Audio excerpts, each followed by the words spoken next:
Right ఇక కేంద్రం all party meeting కు సంబంధించి మరిన్ని డీటెయిల్స్ ఢిల్లీ నుంచి మదర్ లైవ్ లో అందిస్తారు. మదర్, డీటెయిల్స్ ఏంటి?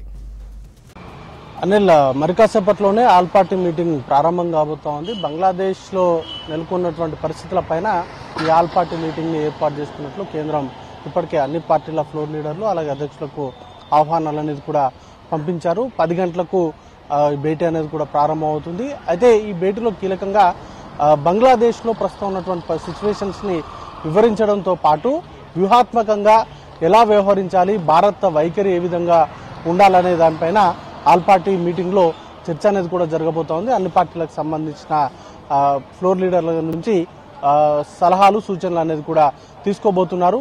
ఇప్పటికే బంగ్లాదేశ్ ప్రధానిగా షేక్ హసీనా రాజీనామా చేసిన తర్వాత ఆమె ఇండియాకు వచ్చారు.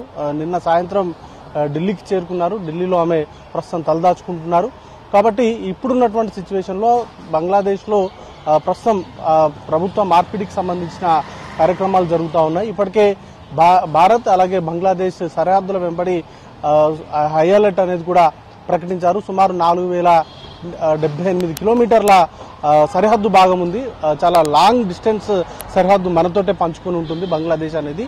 కోల్కతా కావచ్చు, లేకపోతే బెంగాల్ కావచ్చు, ఈ ఏరియా అంతా కూడా దాంతో సరిహద్దు పంచుకుంటున్నటువంటి సిచ్యువేషన్స్ నేపథ్యంలో ఇటు ఇన్ఫిల్ట్రేషన్స్ కూడా అంటే అక్కడి నుంచి ఇప్పుడున్నటువంటి సిచ్యువేషన్స్ నేపథ్యంలో బంగ్లా నుంచి తీవ్రవాదులు కావచ్చు, లేకపోతే స్మగ్లర్లు కూడా దేశంలోకి చొరబడేటువంటి అవకాశం ఉంటుంది. కాబట్టి ఇప్పటికే బీఎస్ఎఫ్ కావచ్చు, లేకపోతే ఇతర సెక్యూరిటీ ఫోర్సెస్ అన్ని కూడా హై అలర్ట్ మోడ్లో ఉన్నాయి. ఇచ్చినటువంటి సెల్లులు అనేది కూడా క్యాన్సిల్ చేశారు. ప్రస్తుతం వాటికి సంబంధించినటువంటి అన్ని వ్యవహారాలపైన కూడా సమీక్షలు జరుపుతూ ఉన్నారు. నిన్న సాయంత్రం నుంచి కూడా పీఎం మోడీ భద్రతా వ్యవహారాలకు సంబంధించిన sub committee, cabinet sub committee తోటి భేటీ అయ్యారు. ఆ సందర్భంలో జయశంకర్ అక్కడ జరుగుతున్నటువంటి పరిణామాలపైన భారత వైఖరి ఏ విధంగా ఉండాలనే దానిపైన ఇప్పటికే బ్రీఫింగ్ చేశారు.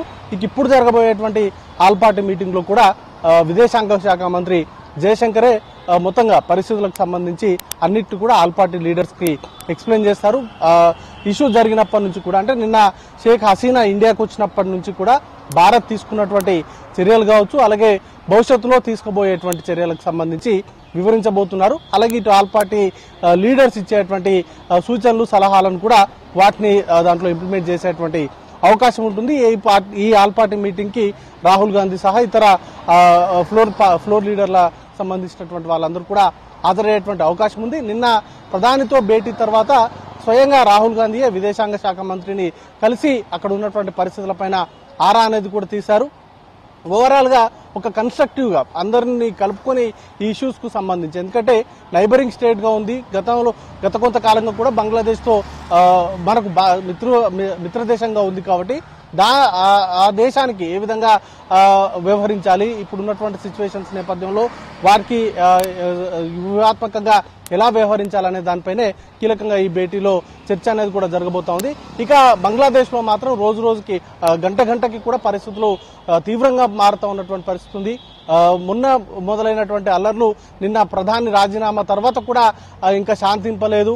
సైనిక పాలనలోకి వెళ్ళినప్పటికీ సైనిక అధ్యక్షుడు కూడా సైనిక పాలనలో తమ చేతిలోకి తీసుకున్న తర్వాత ప్రజలందరికీ కూడా విజ్ఞప్తులు చేశారు. శాంతియుతంగా వ్యవహరించాలి, వారు ఎవరైతే ఆందోళన చేస్తున్నారో వారన్ని డిమాండ్స్ అన్నిటికీ కూడా తాము అంగీకరిస్తున్నామంటూ ప్రకటించినప్పటికీ కూడా నిన్న రాత్రులు కూడా జరిగినటువంటి సిచ్యువేషన్స్ ఉన్నాయి. వాటిని కంట్రోల్ చేసేందుకు సైన్యం తీవ్రంగా ప్రయత్నిస్తున్నప్పటికీ అవి కంట్రోల్ అయితే అవ్వట్లేదు. ఇంకా కూడా ఆందోళనకరమైనటువంటి సిచ్యువేషన్సే ప్రస్తుతం బంగ్లాదేశ్ లో కొనసాగుతూ ఉన్నాయి. వాటన్నింటినీ దృష్టిలో ఉంచుకొని ఈ ఆల్ పార్టీ మీటింగ్ లో చర్చ అనేది కూడా ఉండేటువంటి అవకాశం ఉంటుంది. Anil, right mother, thank you.